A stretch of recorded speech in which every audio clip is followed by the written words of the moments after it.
15ই December রাত আনুমানিক 11:30টার কাছাকাছি। এই সময়টাতে আমি এক জায়গা থেকে আসতেছিলাম। তো রাস্তায় দুজন ছেলে দুজন মেয়েকে দেখলাম। দুজন ছেলে সিগারেট খাচ্ছে।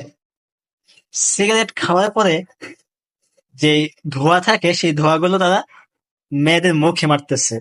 সিগারেট টান দেওয়ার পরে হো হো কইরা ধোঁয়া মারতেছে, ধোঁয়া ছাড়তেছে মেয়েদের মুখে। আর সে দুইটা মেয়েও সেগুলোকে আনন্দের সাথে গ্রহণ করতেছে, স্বাভাবিক মনে করতেছে। বিষয়টা কতটা নিম্নমানের আমরা একটু চিন্তা করে দেখেন, যদি একটা গ্লাসে কেউ পানি খায়, সেই গ্লাসের অবশিষ্ট পানিটা কেউ খাইতে চায় না, সেখানে আরেকজনের মুখ লাগছে এই কারণে। একটা বোতল দিয়ে যদি কেউ মুখ লাগিয়ে পানি খায়, সেই বোতলটা দিয়ে না ধুয়ে কেউ পানি খায় না, কারণ আরেকজন মুখ লাগাইছে। কিন্তু এদের মন মানসিকতা, এদের স্বভাব, এদের মেজাজ এতটাই নিকৃষ্ট, এতটাই খারাপ হয়ে গেছে যে একজন ছেলে সিগারেট টানতেছে আর সেই ধোঁয়া সেই মেয়ের মুখে মারতেছে, আর সেই মেয়েও তা আনন্দের সাথে গ্রহণ করতেছে।